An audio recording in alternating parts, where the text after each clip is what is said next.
Keth Prime was a world of black stone and red sky. The capital city rose from the ground like a forest of dark teeth, with towers so tall their tops disappeared into the clouds above. On a normal day, the streets were orderly and quiet, filled with the clicking footsteps of the Kethari going about their business in silence. But today was not a normal day. Today the entire planet was celebrating. Banners made of a shimmering material that caught the red light hung from every tower and bridge. Massive holographic screens floated above the main plazas, replaying footage of the battle near Jupiter over and over again. The crowds watched human ships explode in slow motion and cheered each time. Music, a deep rhythmic drumming that vibrated through the ground itself, played from speakers mounted on the sides of buildings. Supreme Archon Draelvas had declared a day of ascendancy, and every species in the Valori Dominion had sent representatives to attend. The Kethari filled the streets in their thousands, their dark exoskeletons polished to a shine for the occasion. The Sithon moved through the crowds in small careful groups, their green and gold scales catching the light. The Morvexi, a silicon-based hive species that communicated through vibrations rather than sound, stood in clusters and hummed in low frequencies that made nearby walls tremble. The Draelith, the oldest race in the Dominion, watched from high balconies with their ancient, unreadable faces. And above them all, projected across the sky in light 50 stories tall, was the face of Draelvas himself, speaking to his empire. For 3 years the humans defied us, his voice boomed across the city. They scratched at us like insects. They wasted our time and our patience. But the natural order cannot be denied. The strong rule, the weak fall, and today, the last human fleet has been destroyed. The sound was enormous, a wall of noise that rolled across the city like thunder. In a private viewing chamber high above the main plaza, Vorek watched the celebrations through a tall window. He held a glass of warm drink in one hand, but had not taken a single sip. His tail, long and thin and usually still, was twitching slightly at the tip. It was the only sign that he was uncomfortable, and he was very uncomfortable. A Draelith elder named Cyrith stood beside him. She was ancient, her skin like cracked gray leather, her eyes milky but still sharp. The Draelith had been part of the Dominion longer than any other species.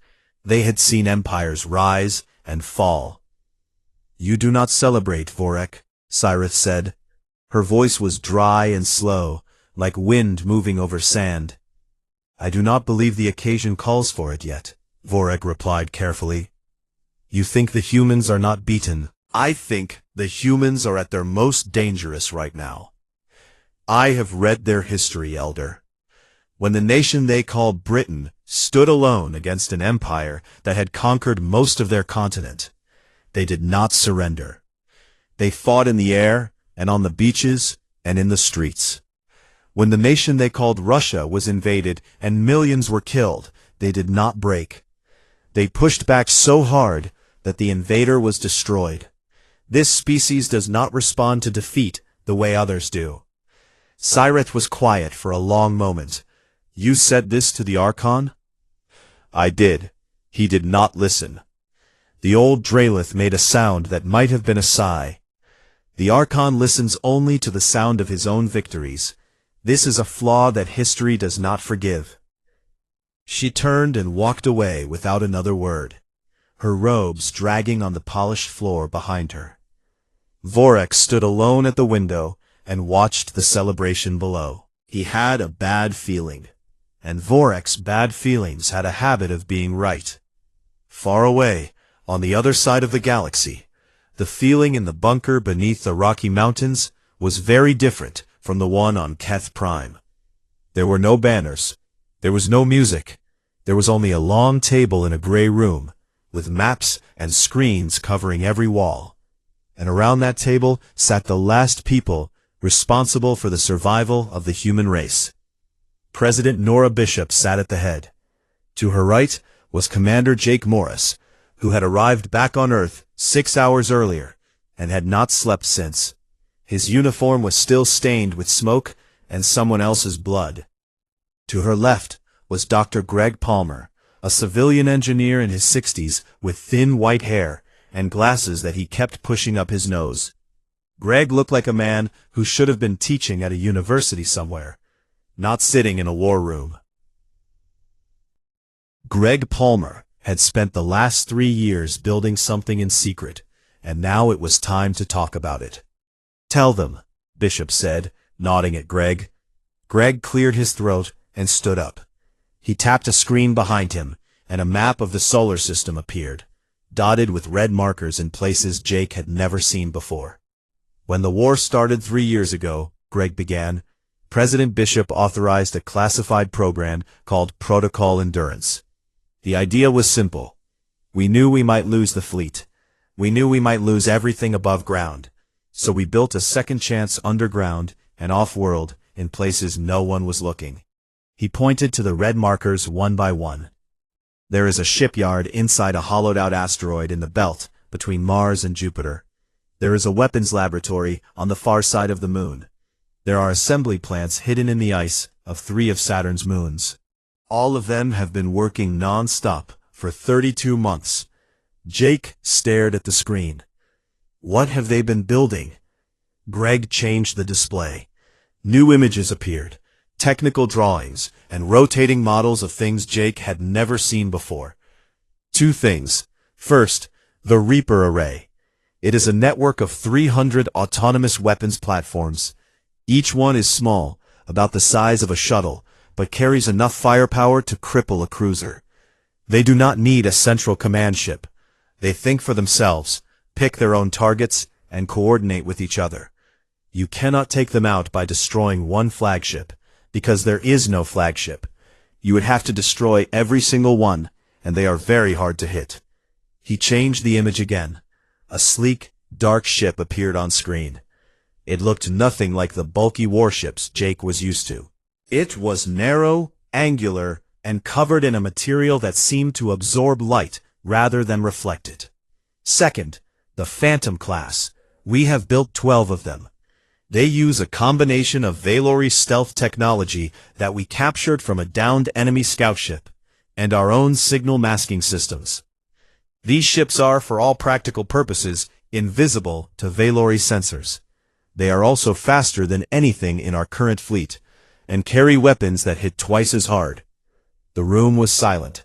Jake looked at the drawings, then at Greg, then at Bishop. "You built all of this in secret," he said, "while we were out there dying." Bishop met his eyes without flinching. "Yes, because if we had put these resources into the main fleet, the Valori would have found them and destroyed them along with everything else. Protocol Endurance was never about winning the battles we were fighting. It was about surviving long enough to fight the one that matters." Jake was quiet for a long time. Hannah, who had been standing near the back of the room listening, stepped forward. "Who commands the Phantom Fleet?" Bishop looked at her. "You do if you want it."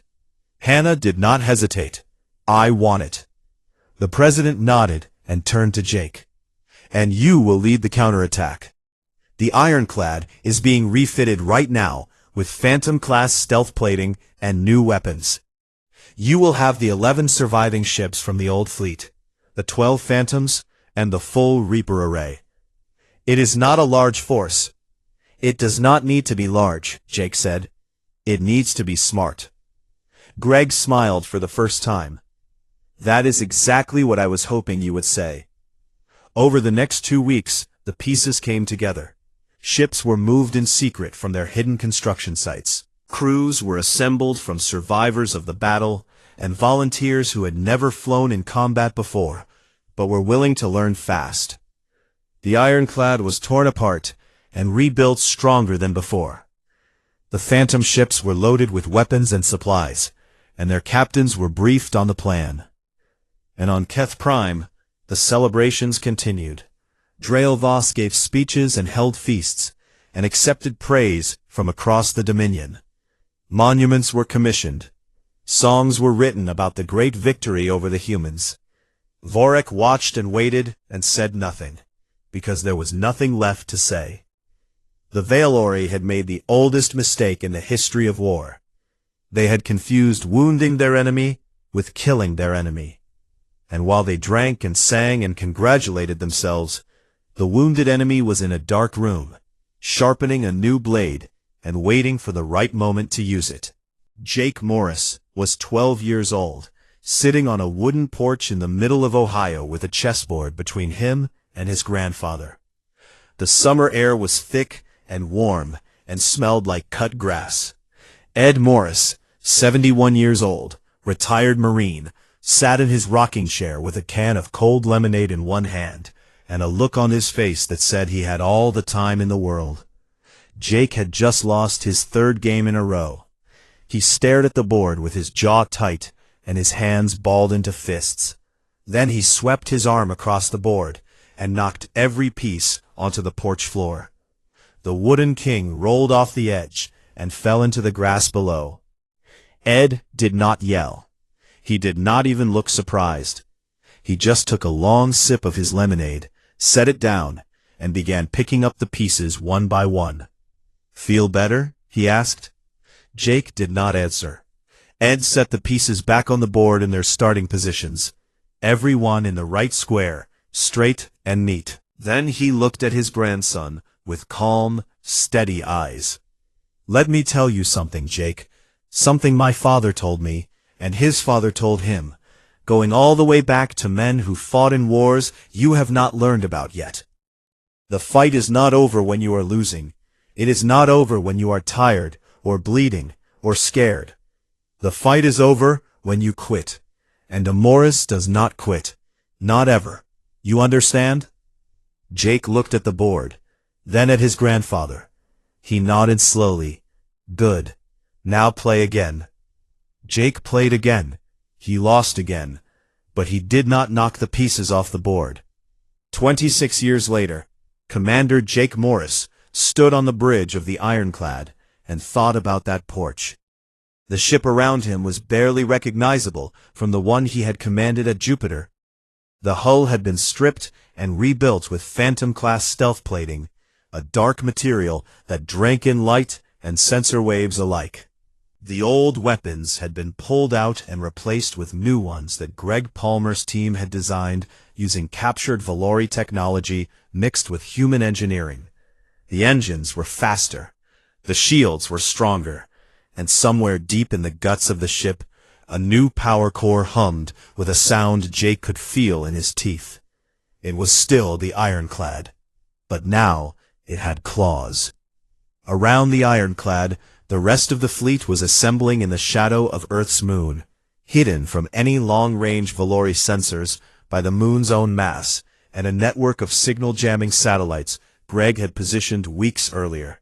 The 11 surviving warships from the old fleet had been patched up and rearmed. The 12 Phantom-class ships floated nearby, so dark they were almost invisible against the black of space, and, spread out in cargo pods, tethered to the larger ships, 300 Reaper array platforms waited in silent rows like sleeping wolves.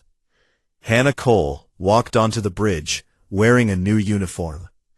She was now the commanding officer of the Phantom Fleet, and she carried that weight, the way she carried everything, quietly and without complaint. Behind her came 2 officers Jake had not met before. The first was Lieutenant Danny Grant, 24 years old, from a ranch outside of Austin, Texas. He was tall, with short brown hair and a grin that came too easily for someone headed into a fight like this. Danny had joined the Navy the day the Valori first attacked Earth. He had flown 37 combat missions in 3 years and walked away from crashes that should have killed him twice. He was either the luckiest pilot in the fleet or the most stubborn. Jake suspected it was both. The second was Captain Lisa Dunn, a carrier commander from the eastern shore of Maryland. She was in her mid-40s, compact and sharp-eyed, with a voice that could cut through engine noise and gunfire alike. Lisa did not smile when she shook Jake's hand. She had not smiled much since the Vylori bombed the Atlantic coastline and took her husband and 2 sons away from her in a single afternoon. She was not here for glory. She was here for something older and colder than that, and everyone who looked in her eyes knew it. "Captain Dunn, Lieutenant Grant," Jake said, "welcome aboard. I will keep this brief. You have both read the mission plan. You know what we are walking into. I am not going to tell you the odds, because the odds do not matter. What matters is that we are still here. Every person on every ship in this fleet has lost something in this war. Friends, family, ships they served on, people they loved. The Vylori think that makes us weak. They think that because we are hurting, we are broken." He paused. They are about to learn the difference. Hannah led Danny and Lisa to the briefing room, where the other Phantom captains were waiting. She pulled up the tactical display, a 3-dimensional map of Vylori space, with every known base, supply route, and fleet position marked in red. "The plan has 3 parts," she said. "Part 1 is the visible push. Commander Morris takes the Ironclad and the Old Fleet straight into Vylori territory on a direct course toward the Verath Nebula. This is not a sneak attack. This is a loud, obvious challenge. The Vylori will see him coming, and they will send ships to stop him. That is exactly what we want." She zoomed into the nebula. "Part 2 is the Reaper Array. Before the main fleet arrives at Verath, advanced teams will have already deployed the 300 Reaper platforms along the approach corridor, hidden inside the nebula's radiation fields. When the Vylori fleet follows Jake into the nebula, the Reapers activate and hit them from every side at once." Danny leaned forward in his chair. "And Part 3? Hannah looked at him. "Part 3 is us. While Jake draws the enemy's attention and the Reapers tear their response fleet apart, the Phantom fleet decloaks behind Vylori lines and attacks their infrastructure. Supply depots, communication relays, shipyards. We hit everything that keeps their war machine running, and we hit it all at the same time." Lisa Dunn spoke for the first time. "And Keth Prime? Their homeworld?" Hannah was quiet for a moment. "There is a 4th part to this plan, but only 2 people are involved in that, and I am one of them. I will brief you on your specific targets individually. That is all you need to know for now." The captains exchanged glances, but did not argue. They trusted Hannah, and they trusted the plan, because the alternative to trusting the plan was sitting on Earth and waiting to die. Over the next 48 hours, the fleet made final preparations. Weapons were tested. Navigation routes were loaded into every ship's computer. Crews wrote letters home that they might never send. In the mess hall of the Ironclad, Danny Grant sat across from a young engineer named Sam and played cards. Neither of them talked about what was coming. They did not need to. On the last night before departure, President Bishop sent an encrypted broadcast to every ship in the fleet. Her face appeared on screens across the formation, steady and serious. "I am not going to give you a speech about destiny or glory," she said. "I do not believe in either of those things. What I believe in is you. Every person on every ship in this fleet chose to be here. You chose to fight when fighting seemed pointless. You chose to stand up when everyone expected you to lie down. The Vylori celebrated because they think the war is over. They stopped being afraid of us." She leaned closer to the camera. "That is the last mistake they will ever make. Go remind them who we are." The broadcast ended. Silence settled over the fleet for one long breath. Then Jake Morris opened a channel to all ships. "All vessels, this is Ironclad Actual. Set course for Vylori space. We are not defending anymore. We are not retreating. We are going to their front door, and we are going to kick it in. All ships, move out." One by one, engines lit up across the formation. The Ironclad went first, its new dark hull slipping through the black like a shadow with teeth. The old warships followed, battered but rebuilt and burning for a fight. And behind them, invisible to every sensor in the galaxy, 12 phantom ships vanished into the dark. The fleet was small. The enemy was vast. The odds were terrible.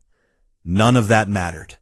Because somewhere, in the blood and bone of every human on those ships, was something the Valori had never encountered in 1,000 years of conquest. It was not courage, though they had that. It was not anger, though they had that too. It was something older and simpler. It was the stubborn, unbreakable refusal to quit. The old rule, passed from grandfather to grandson, from mother to daughter, from one generation to the next, like a flame that could not be put out, no matter how hard the wind blew. The fight was not over. The Valori detected the human fleet 17 hours after it crossed into Dominion space. A sensor outpost on the edge of the Verath sector picked up the ironclad and its escorts moving at full speed on a direct heading deeper into enemy territory. The outpost commander, a young Kethari officer who had never seen actual combat, stared at his screen for a full minute before sending the report up the chain of command. The report reached Keth Prime within the hour. It was delivered to Draelvos during a banquet. The Archon was seated at a long table made of polished black stone, surrounded by military commanders and political allies who had come to bask in his triumph. The food was rich, the drink was strong, and the mood was one of satisfied power. When the communication officer approached and whispered the report into his ear, Draelvos stopped chewing. He looked at the officer with his black, shining eyes. Then, he laughed. It was a loud, rattling sound that made the plates on the table vibrate. The guests looked up in confusion. "The humans," Draelvos said, still laughing. 11 ships. They are coming into our space with 11 ships." He shook his head as if he could not believe the stupidity of it. "Send Taxith and the 4th Response Fleet. Let the Morvexi clean up what is left of these animals. I will not interrupt my dinner for this." Vorak, seated at the far end of the table, heard every word. He set down his utensils and said nothing. But his tail was twitching again. The 4th Response Fleet launched from a staging area near the Gorath system. It was commanded by Taxith, a Morvexi hive commander whose collective mind operated across 40 linked bodies. The fleet was not the largest in the Dominion, but it was more than enough for what Draelvos considered a minor cleanup. 80 warships, including 2 heavy carriers and a dozen destroyers, moved to intercept the human force. Taxith was efficient and confident. The Morvexi did not feel emotions the way other species did. They calculated, they executed, and they moved on. Taxith calculated that the engagement would last approximately 40 minutes before every human ship was destroyed.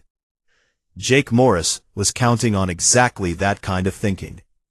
The two fleets met at the edge of the Verath Nebula. The nebula was a vast cloud of gas and dust and radiation, stretching across light-years of space in shades of purple and gold. It was beautiful in the way that dangerous things are often beautiful. Sensors worked poorly inside it. Communications were unreliable. It was the last place any sane commander would choose to fight. Jake had chosen it very carefully. The human fleet came out of faster-than-light travel in a standard attack formation and opened fire. The Valori returned fire with overwhelming force. Within the first 10 minutes, 2 human ships were badly damaged and had to pull back. The ironclad took hits on its port side that burned through the outer hull and knocked out a secondary weapons array. Jake held his position and kept firing, but to any outside observer, it was clear the humans were losing. Then Jake gave the order to retreat. The human fleet turned and ran straight into the nebula. It looked desperate. It looked like panic. Taxith, processing the situation through 40 minds at once, reached a unified conclusion. The humans were breaking. The hive commander ordered a full pursuit. 80 Valori warships plunged into the Verath Nebula after the fleeing human fleet. They pushed deeper and deeper into the cloud, following the engine trails of the retreating ships. Communications with Keth Prime grew patchy. None of this concerned Taxith. The prey was running. The hunt was nearly over. Then the prey stopped running. Jake brought the ironclad around hard and opened fire directly into the face of the lead Valori destroyer. At the same instant, every ship in his fleet reversed course and engaged. The sudden reversal caught the front line of the Valori fleet off guard. 2 destroyers took critical hits before they could even adjust their shield angles. But that was just the distraction. Deep inside the nebula, hidden among the swirling clouds of gas and radiation, 300 Reaper platforms came to life. Their activation was silent.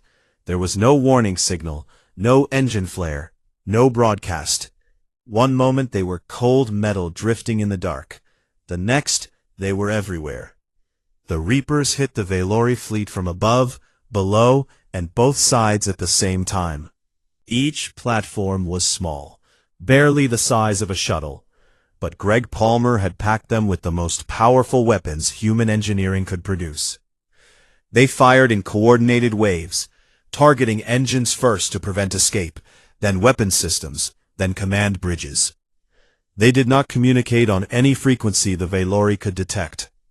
They thought for themselves, adapted in real time, and when one was destroyed, the others adjusted their pattern instantly to fill the gap.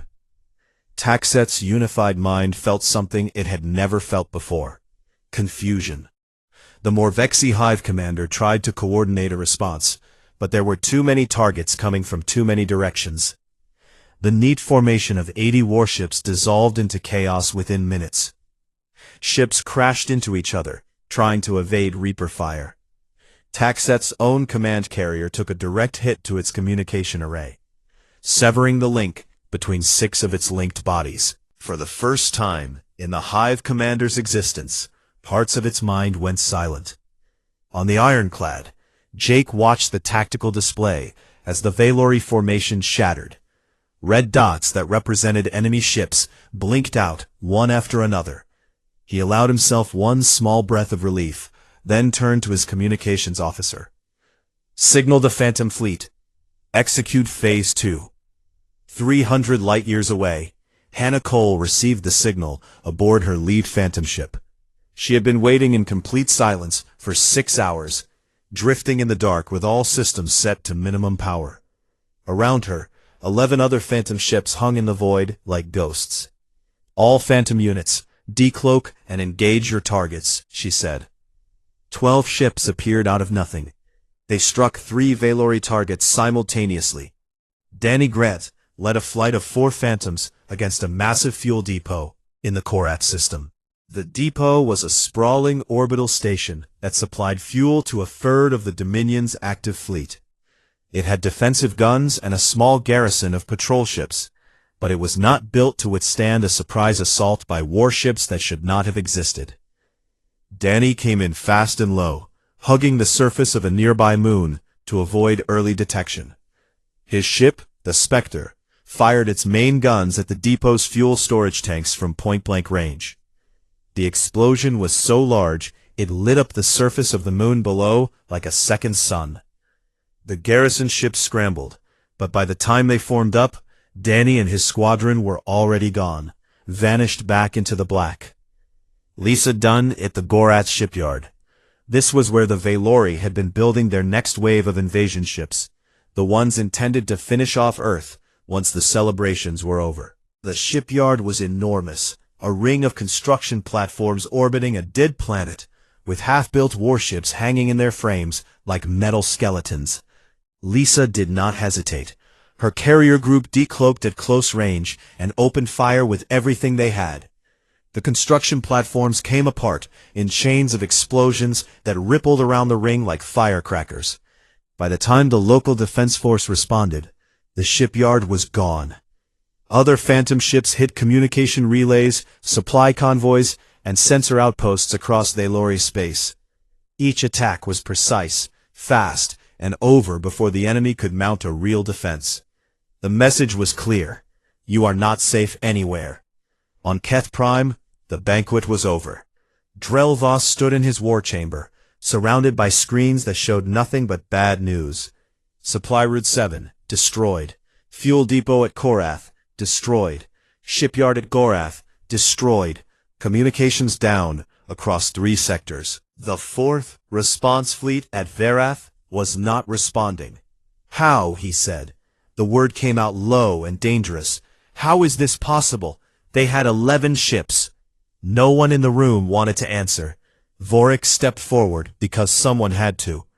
They did not have 11 ships, Archon. They had more. They built them in secret while we were celebrating. They planned this while we were giving speeches. He paused. I warned you, humans do not die quietly. Drelvoss turned on him with fury in his eyes. But before he could speak, another report came in. This one was from the orbital defense network around Keth Prime itself. A single unknown vessel had been detected on an approach vector toward the planet. It was small, fast, and had somehow bypassed every outer sensor ring without being seen. It was Hannah. She was alone in a stripped-down phantom ship loaded with a single weapon, a resonance warhead designed by Greg Palmer to overload planetary shield generators. The plan had always been to get her to Keth Prime while every Valori eye was looking the other direction. Jake was the fist. The Reapers were the teeth. Hannah was the needle. Her ship took fire from orbital defense platforms as she dove toward the planet. Alarms screamed in the cockpit. Hull breaches opened on the starboard side. 2 of her crew were killed when a Valori gun turret punched a hole clean through the lower deck. Hannah flew through it all, with her hands steady on the controls and her eyes locked on the target.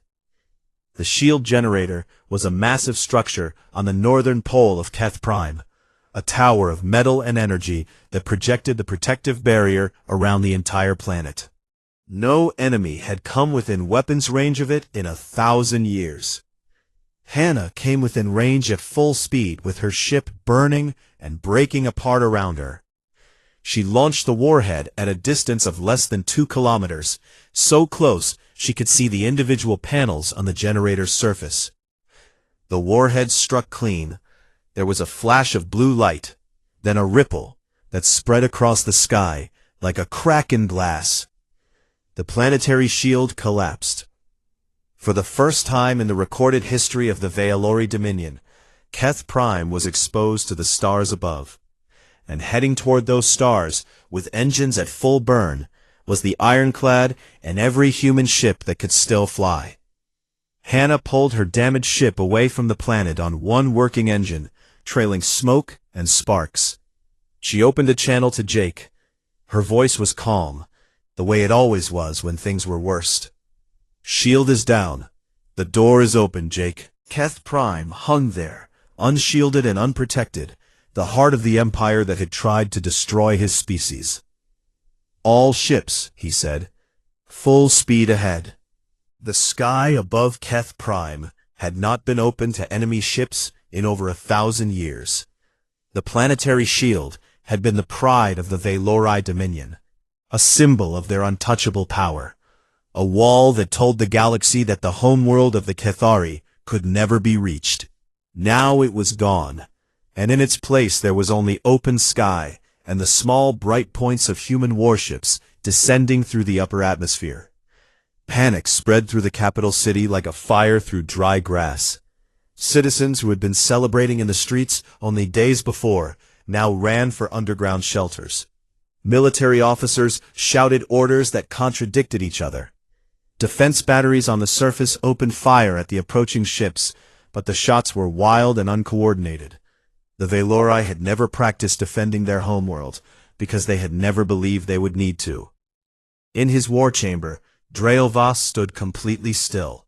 His black eyes were fixed on the main display screen, which showed the ironclad and 6 other human warships moving into low orbit above the capital.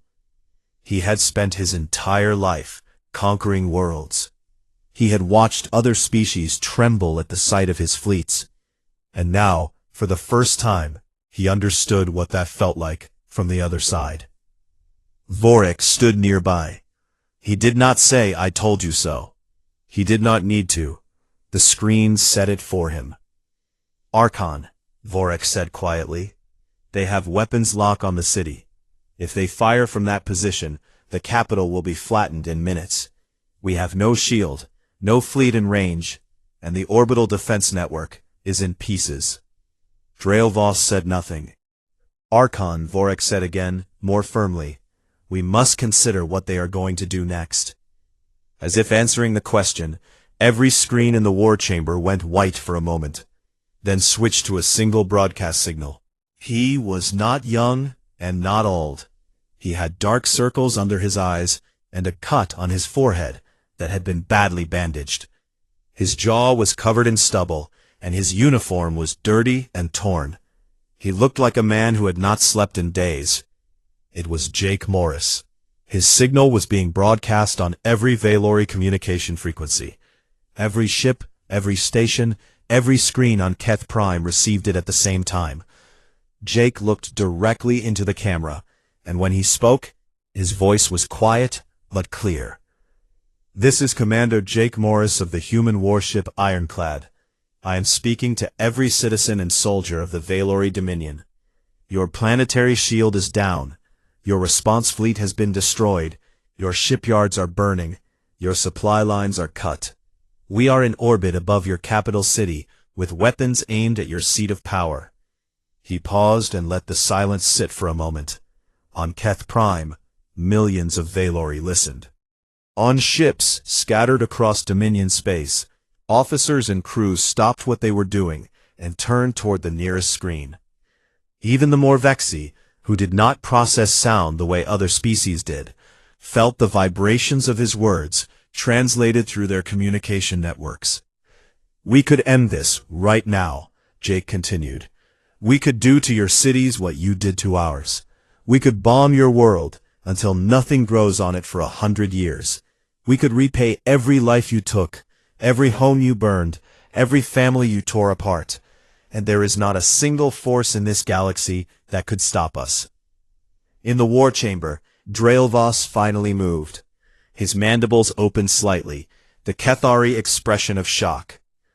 "But we are not going to do that," Jake said, "because that is not who we are.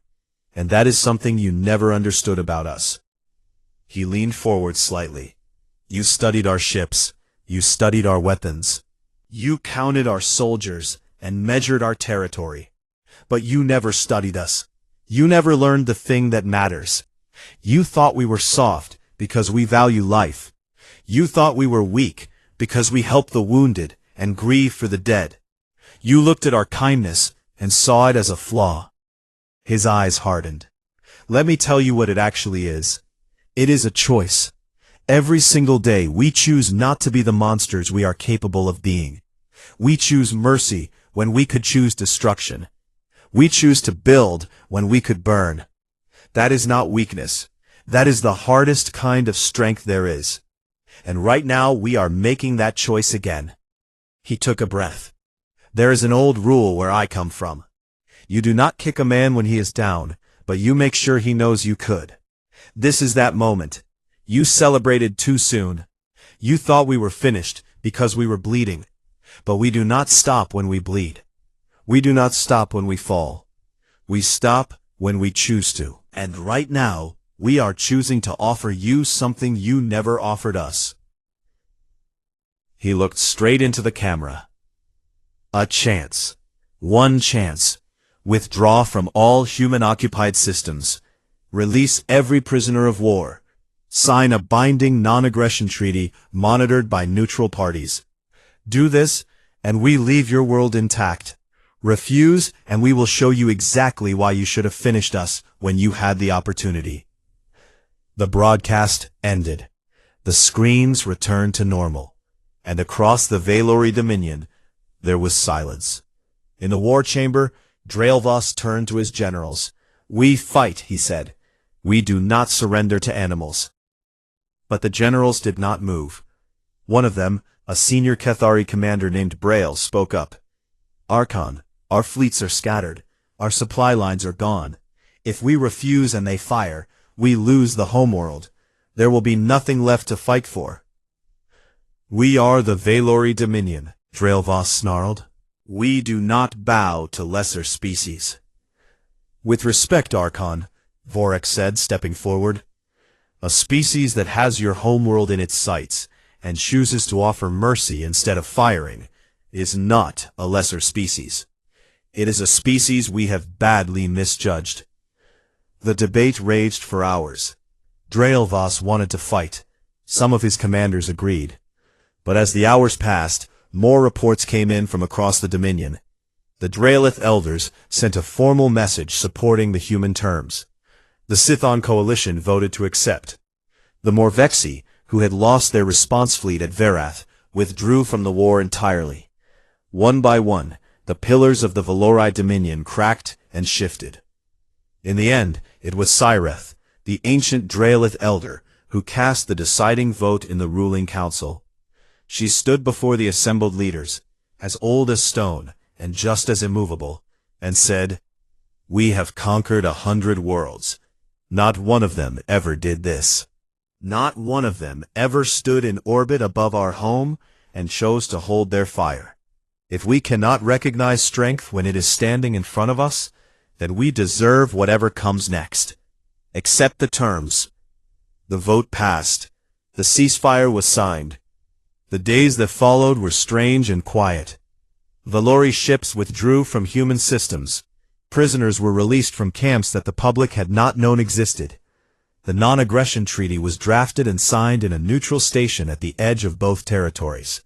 Neither side called it peace. It was too soon for that word. But the guns went silent, and for the first time in 3 years, no one was dying. Back on Earth, President Bishop stepped out of the bunker and stood in the open air. The sky was gray and the wind was cold, but she stood there for a long time, with her face turned upward, breathing in the first free air she had tasted in months. She addressed the world one more time. She called it a beginning. "We survived," she said. "Now we rebuild. And this time, we build something they cannot break." The fleet came home. The ships that had left in secret returned to a world that did not yet fully understand what they had done. There were no parades. There was too much grief for parades. But people stood along the coastlines and on the rooftops of rebuilt cities and watched the ships come down through the clouds. And they felt something in their chests that was hard to put into words. Danny Grant was promoted to full lieutenant commander. He accepted the rank with his usual grin, then went home to Texas and spent a week sitting on his family's ranch doing nothing but watching the sunset and petting his old dog.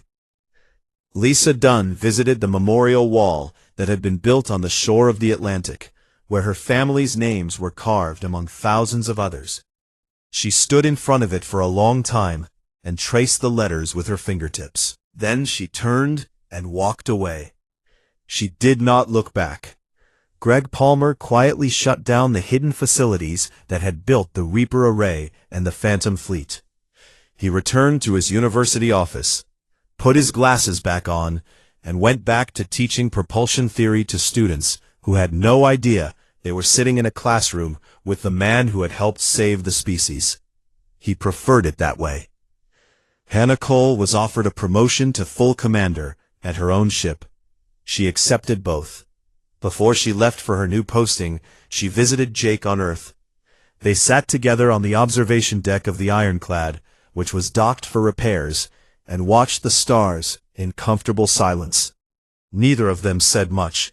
They did not need to. And Jake Morris went home. He went back to the small town in Ohio where he had grown up. His grandfather's house was still there, though Ed had passed away years before the war. Jake sat on the same porch where he had played chess as a boy. The wood was older now, and so was he. His hands were scarred, and his shoulders carried a weight that would never fully go away. A boy from the house next door wandered over. He was maybe 10 or 11, with messy hair and curious eyes. He looked at Jake and asked, "Were you in the war?" Jake nodded. "What did you do?" Jake was quiet for a moment. He looked up at the sky, where the stars were just beginning to show in the fading light of evening. Then he looked at the boy. "I reminded them of an old rule," he said. The boy tilted his head. "What rule?" Jake smiled. It was small and tired and real. That the fight is not over just because one side thinks it is. The boy thought about that for a second, then nodded, as if it made perfect sense. He waved goodbye and ran back to his house. Jake watched him go, then leaned back in his chair and looked up at the stars. Somewhere out there, the Violori were rebuilding and rethinking everything they thought they knew about the young species from the small blue world. Somewhere out there, other civilizations were hearing the story for the first time and wondering what it meant. And somewhere out there, in the cold and endless dark of space, the name of humanity was being spoken with something that had not been there before. Not hatred, not pity, not amusement. Respect. And just a little bit of fear. The right kind of fear. The bridge of the ironclad shook so hard that Commander Jake Morris had to grab the railing just to stay on his feet. Sparks flew from a panel on the left wall, and one of the younger officers fell out of his chair. The lights flickered twice, then came back on in a dull red glow that made everything look like it was soaked in blood. "Report," Jake said. His voice was steady, even though his heart was pounding. Lieutenant Commander Hannah Cole was already pulling up the damage screen. Her fingers moved fast across the console. She had a cut above her left eyebrow, and did not seem to notice the blood running down her face. "Forward shields are down to 31%. We lost the destroyer Gallant on our port side. The cruiser Blackwood is venting atmosphere from 3 decks. Jake looked at the main screen. The space in front of them was full of light and fire. Human ships were breaking apart in every direction. Valori, warships, long and dark and covered in sharp angles, like the bones of some terrible insect, kept pouring out of the gas clouds around Jupiter. There were hundreds of them. Far more than intelligence had predicted, far more than the human fleet could handle. It had been a trap from the very beginning. 3 hours earlier, they had received a distress signal from a mining station near Europa. It was a standard call for help, the kind they had answered a dozen times during the war. Jake had brought the fleet in at full speed because lives were at stake. But there was no mining station. There were no survivors to rescue. There was only the Valori Dominion, waiting in the dark, like a spider in its web. The enemy had hidden their ships inside the radiation clouds that surrounded Jupiter. When the human fleet moved into position, the Valori came from all sides at once. The first wave of fire destroyed 40 ships before anyone even had time to raise shields. After that, it was chaos. Jake watched another ship die on his screen. It was the frigate Dawnrunner. He knew the captain, a woman named Kate from somewhere in Georgia, who laughed too loud and played cards every Friday night in the mess hall. She was gone now. Her ship broke into 3 pieces and drifted apart slowly, like a leaf torn by the wind. "How many ships do we have left?" Jake asked. Hannah checked the fleet roster. Her face went pale. 62 combat-capable vessels, down from 217. Jake closed his eyes for just a moment. When he opened them again, his jaw was tight, and his hands were still. He had made a decision. Signal the fleet. All ships fall back to Rally Point 7. Rearguard formation Delta. I want the heaviest ships at the back to cover the retreat. Hannah looked at him. She understood what that meant. The ships in the rearguard would not survive. They would hold the line just long enough for the rest of the fleet to escape, and then the Valori would destroy them. Jake was asking good people to die so that others could live. "Understood," she said quietly, and sent the order. The retreat was ugly. The Valori pressed hard, their weapons cutting through hull armor like hot metal through ice. The rearguard fought with everything they had. The heavy cruiser Rampart fired until its guns melted, and then rammed a Valori carrier head-on, taking both ships out in a blast of white light. The destroyer, Cold River, drew fire away from 3 escaping transports full of wounded crew, and was torn apart from bow to stern for its trouble. Jake watched it all. He forced himself to watch, because he owed them that much. Every ship that died was buying time with the lives of its crew, and he would not look away from that sacrifice. By the time the ironclad crossed the retreat threshold and jumped to faster-than-light speed, only 11 human warships remained. 11 out of 217.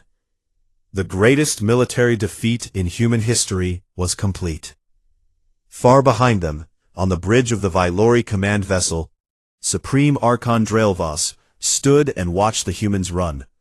He was tall, nearly 9 feet, with a hard exoskeleton the color of dried blood, and 4 arms folded across his chest. His eyes, black and shining like polished stone, reflected the burning wreckage on his own display screen. "It is done," he said.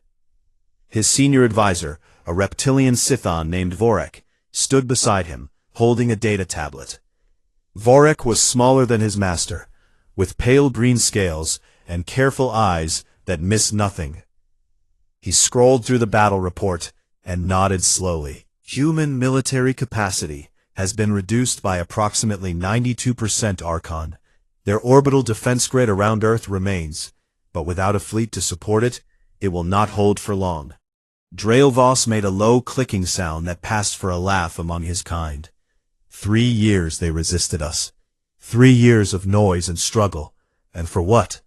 They end where every young species ends. On their knees.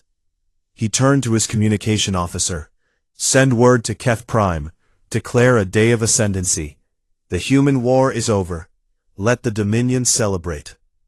Vorek said nothing. He looked at the data tablet one more time. At the list of human ships destroyed, and the list of those that escaped. 11 ships had made it out.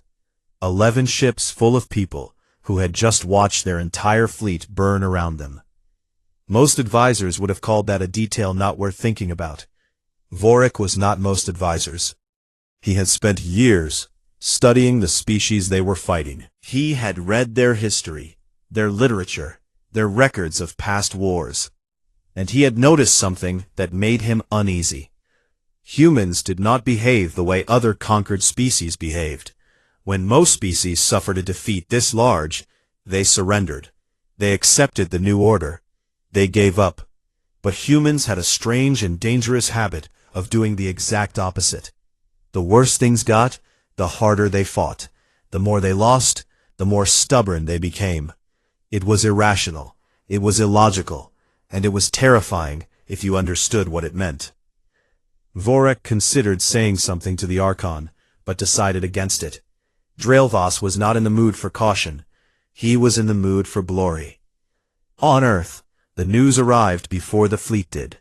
President Nora Bishop sat in the emergency command bunker buried deep beneath the Rocky Mountains and read the casualty report in silence. She was 53 years old, a former Air Force pilot with gray in her dark hair and steady hands that had landed burning aircraft on broken runways. She had been elected 2 years into the war on the promise that she would never lie to the people and never give up. Now, she had to keep both of those promises at the same time. She stood in front of a camera and spoke to every person left on Earth. "I will not pretend this is anything other than what it is," she said. "We have suffered a terrible defeat. Our fleet is nearly gone. The enemy believes this war is over."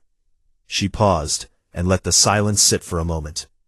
"They are wrong, because I am activating Protocol Endurance, effective immediately. I cannot tell you what it involves, not yet. But I can tell you this. We are not done. Not today. Not ever." The broadcast ended. Across the world, people sat in shelters and ruined cities and looked at each other with fear and something else. Something that did not have a name, but felt like a fist closing tight.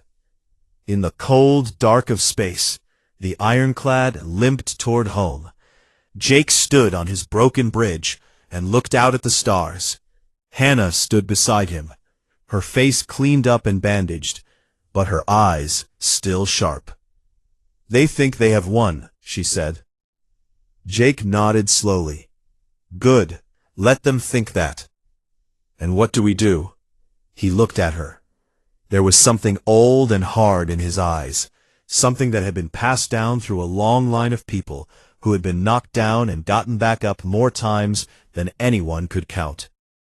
"We remind them," he said quietly, "why they should have finished us when they had the chance."